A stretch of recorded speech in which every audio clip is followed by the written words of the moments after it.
जो भी इस बात का वायदा करेगी, हम तो जो हमें ईबीपीजी देगी, जो ईबीपीजी कोटे को बहाल करेगी, हम तो उसका समर्थन करेंगे।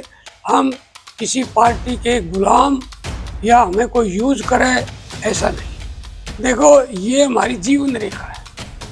ईबीपीजी यह है तो समाज का उद्धार है, समाज का उत्थान है, समाज में खुशहाली है। ये नहीं है तो कुछ नहीं है। यदि सरकार ऐसा नहीं करती, हमारे पास, समाज के पास और भी विकल्प, और इनके हमारी मांग भी, हमारी मांग है ईबीपीजी की, और हमारे जाट भाइयों की मांग है तो हमें ओबीसी में शामिल कर दिया जाए। ब्राह्मण समाज बीजेपी के साथ था, है और रहना चाहता है, लेकिन यदि कोटा बहाल नहीं होगा, हमारा ईबीपीजी आरक्षण नहीं मिलेगा हमें, तो फिर हम उसी तरह, कांग्रेस राज ने हमारा ईबीपीजी भी तो दिया हुआ था। देखिए, 11 दिसंबर को जो करनाल में भगवान परशुराम महाकुंभ के तौर पर ब्राह्मण समाज इकट्ठा हो रहा है, उसके लिए मैं यहाँ प्रेस क्लब में मेरे प्रदेश के ब्राह्मण समाज के लोगों से, जो प्रदेश भर में कोने कोने में बसे हुए हैं, उनसे अपील करने आया हूँ कि कोने कोने से, प्रत्येक घर से एक आदमी अवश्य 11 तारीख को सेक्टर 12 करनाल में जरूर पहुंचे। और खासकर जो हमारे 9,882 बच्चे आरक्षण के तहत लगे हुए हैं और 343 बच्चे की जिनकी ज्वाइनिंग रुकी हुई है, उनसे मैं खासकर अपील करता हूं कि वो हर बच्चा अपने साथ 4 आदमी और लेकर, जिनकी संख्या 5 हो जाए, इस 11 तारीख को इस रैली में जरूर हिस्सा लें। कोई भी बच्चा ऐसा ना हो कि जो ना पहुंचे। अपने साथ माता पिता को या दूसरे पड़ोस के मित्र प्यारों को लेकर जरूर पहुंचकर इस रैली को सफल बनाएं। ये मैं अपील करने के लिए यहाँ आया। दूसरे, मैं हरियाणा सरकार से, माननीय मुख्यमंत्री मनोहर लाल जी खट्टर से भी अपील करने आया हूँ कि ये जो कांग्रेस राज में हुड्डा सरकार में माननीय पंडित विनोद शर्मा जी, जो पूर्व केंद्रीय मंत्री हैं, इन्होंने 23/1/2013 को जो आरक्षण दिलाया है, वो इस सरकार ने 2020 से बंद कर दिया। ठीक है कि सरकार ब्राह्मणों को खुश करने के लिए 11 तारीख को आएगी, लेकिन जो देगी, जैसे राहौर की जमीन है या ब्राह्मण कल्याण आयोग है, वो देगी, वो लेंगे हम। लेकिन हमारी मेन मांग है, हमारा जो ये कोटा है ईबीपीजी का, ये दोबारा बहाल करे और इन बच्चों को ज्वाइन कराए जिनकी ज्वाइनिंग रुकी हुई है। इससे कम ब्राह्मण समाज लिए बगैर खुश नहीं हुआ। जैसे खुशी खुशी आएगा, इसी तरह मुख से सुनना चाहते हैं हम अपना हरियाणा सरकार से कि ब्राह्मण कल्याण आयोग और हमारा ईबीपीजी का दोबारा बहाल करे। ये हम सुनना चाहते हैं। ऐसा नहीं हो कि ब्राह्मण समाज के लोग हताश और निराश होकर जाए। ये हमारी जो ईबीपीजी है, जो ब्राह्मण आरक्षण है, ये हमारी जीवन रेखा है। ये आरक्षण है तो नौकरी है, नौकरी है तो शादी है, शादी है तो प्रजनन है, प्रजनन है तो हमारी संख्या बढ़ेगी। और बगैर ईबीपीजी के नौकरी मिलनी बड़ी मुश्किल है, क्योंकि चौधरी भजनलाल जी ने तो नौकरियां दी हैं, उसके बाद खट्टर साहब ने, ईबीपीजी सरकार ने भी नौकरियां दी हैं। बीच का जो गैप है, इसमें नाम मात्र की हमें नौकरियां मिली हैं। जब से ये ईबीपीजी कोटा बंद किया है, तब से हमें बड़ा अफसोस है और बड़ा निराश है ये ब्राह्मण समाज। और बड़ा दुख की बात है कि कांग्रेस राज में मिला ईबीपीजी कोटा और बीजेपी की सरकार में बंद हो गया। ये बड़ा अफसोस और दुखदायी बात है। इसलिए हमें केवल ईबीपीजी कोटा जो 2020 तक रुका हुआ है, इसको दोबारा बहाल करे। दूसरी स्टेटों में, जैसे पश्चिम बंगाल में ईडब्ल्यूएस भी है और उन्होंने आर्थिक आधार पर आरक्षण भी दिया हुआ है। और मोदी जी ने भी पार्लियामेंट में संशोधन करके संविधान में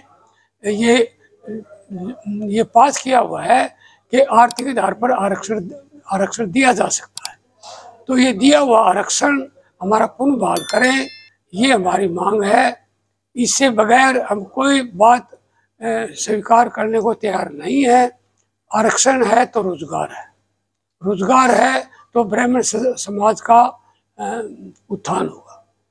तो मैं फिर अपील करना चाहूँगा कि 11 तारीख को ज़रूर EBPG के बारे में, बहाली के बारे में बोलें, और जो मेरे बच्चे 343 बच्चे जो विभिन्न डिपार्टमेंटों में रुके पड़े हैं, जिनकी ज्वाइनिंग, उनको ज्वाइन कराने के आदेश करें, तभी ब्राह्मण समाज खुश होकर जाएगा। यदि सरकार नहीं मानती है तो 11 तारीख, यदि सरकार ऐसा नहीं करती तो देखो 2024 में हमारे पास, समाज के पास और भी विकल्प है।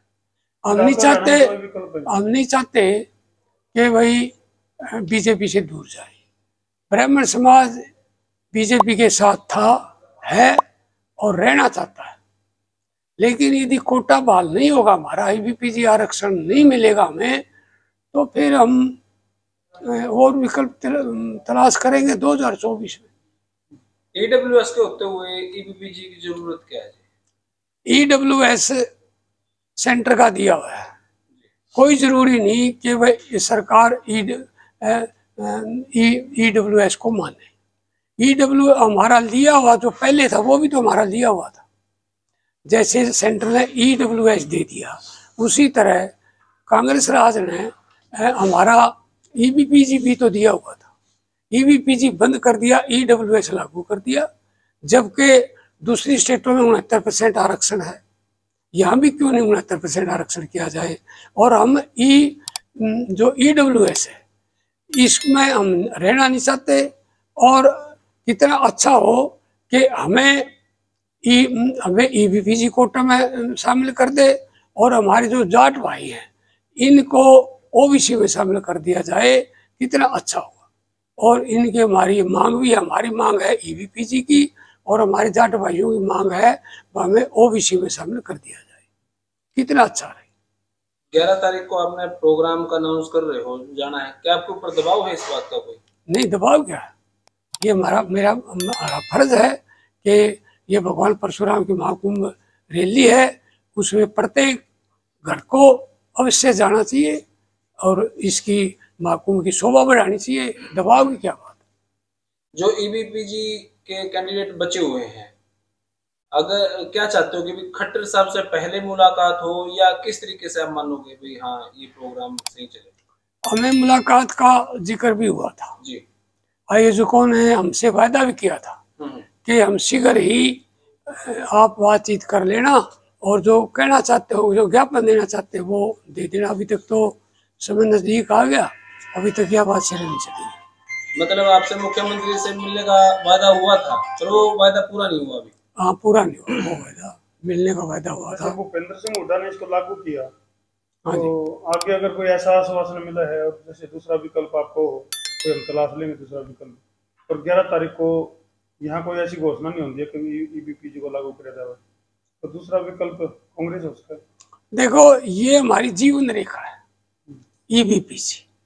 यह है तो समाज का उद्धार है, समाज का उत्थान है, समाज में खुशहाली है। ये नहीं है तो कुछ नहीं है। जो भी इस बात का वायदा करेगी, हम तो, जो हमें EBPG देगी, जो EBPG कोटे को बहाल करेगी, हम तो उसका समर्थन करेंगे। हम किसी पार्टी के गुलाम या हमें कोई यूज करे, ऐसा नहीं है। तो जिस प्रकार आप यूं क्या करो, हर बार कई बार प्रेस कॉन्फ्रेंस में सुना है कि विनोद शर्मा ने EBPG दिया, उनको सम्मानित करते हुए आए, तो क्या भूपेंद्र सिंह हुड्डा के सिर पर भी ताज सर जाने का आप सोच सकते हैं? देखो, मैं बहुत बार कह देता हूं कि हमारा कौन जो हमारी बात करे, हम तो उसके साथ जाएंगे जो हमारी बात करेगा। जो हमारी बात नहीं करेगा उसके साथ हम नहीं जाएंगे। ये पूरे समाज, पूरे प्रदेश के ये निर्णय है कि जो हमारी बात करेगा हम उसकी बात करें, जो हमारी बात नहीं करेगा हम भी उनकी बात नहीं करेंगे। ये भी जो बीजेपी है इसने हमारी बात करी है, क्यों 10,000 के करीब बच्चे लगा दिए, और जो बचे हुए बच्चे हमारी ज्वाइनिंग है इनकी भी ज्वाइनिंग की बात कह रहे हैं, तो इसलिए हम इनके साथ हैं। यदि इस बात पर ये खरे उतरते हैं तो हम भी इनके साथ खरे उतरने को तैयार हैं। नहीं तो दूसरे विकल्प की तरफ जाने के लिए तैयार? दूसरा विकल्प तो 2024 में होगा, और हमारे पास ब्राह्मण समाज के पास सारा क्या है। सुना है सुप्रीम कोर्ट ने थोड़ा सा हलीमी बरती है बीपीजी को लेकर, ईडब्ल्यूएस को लेकर, जैसे सफाई दी थी, तो सरकार को दिक्कतें क्या आ रही हैं अभी जो पेंडिंग जो ज्वाइन है बची हुई इनको लगाने में? बस सटे तो 2 कैटेगरियों पर है। एक तो स्टेनो के हमारे 46 बच्चे हैं जी, एक 9 बच्चे हैं एसए के बिजली बोर्ड के। सटे तो इन पर है, बाकी में तो सटे है कोई दिक्कत नहीं ज्वाइन कराने में, कोई सटे नहीं। सटे है तो दिखाओ हमें। सटे है इन पर 2 40 + 9 55 बच्चों पर सटे है, बच्चे 343, इन पर कोई स्टे नहीं है। इनको ज्वाइन कराने में कोई दिक्कत नहीं। तो इनके अलावा ब्राह्मण समाज खुश है बीजेपी से, काम बीजेपी कर रही है? ब्राह्मण समाज अब तक खुश है, इसके साथ रहना चाहता है, बीजेपी के साथ रहा है। बीजेपी की जो सरकार बनी है ये ब्राह्मणों की देन है। लेकिन ये फिलहाल नाराजगी के दौर में चल रहा है मामला। अगर 11 तारीख को ये बात अगर नहीं मानी गई तो ब्राह्मण समाज नाराजगी की तरफ जा सकता। हमारा दिया हुआ कोटा बहाल नहीं किया जाता, फिर हम कैसे कब तक साथ साथ रहे। हमने तो ईबीपीजी कोटा चाहिए, केवल और कुछ नहीं चाहिए। भूख लगी हुई है तो रोटी खाने से भूख मिटेगी, लॉलीपॉप दिया जाएगा तो उससे भूख नहीं मिटेगी। ये हमारी रोजी रोटी है। जो ईबीपीजी कोटा है ये हमारी रोजी रोटी है। अभी आप प्रेस कॉन्फ्रेंस शुरू होने से पहले कह रहे थे कि सरकार जो है ना रोटी तो छीन ली और मीठी गोली पकड़ाएगी। बस लॉलीपॉप ले लो, वो मीठी गोली है। इसके बगैर हमारा समाज का उद्धार नहीं होने वाला। यह हमारी जीवन रेखा है जो ईबीपीजी कोटा है। तो आप ये चाहते हो कि मुख्यमंत्री जी जब स्टेज पर 11 तारीख के मुख्य अतिथि के रूप में है तो आते ही ये कहते भाई तुम्हारा ईबीपीजी भी और तुम्हारी ज्वाइनिंग भी मैं कल परसों न करवा दूं, आप यूं चाहो? ब्राह्मण को यदि खुद देखना चाहते हैं सरकार जी, तो इसके कई बगैर ब्राह्मण कैसे खुश होगा, निराश और हताश होकर जाएगा यदि ऐसी अनाउंस नहीं की तो। ठीक है।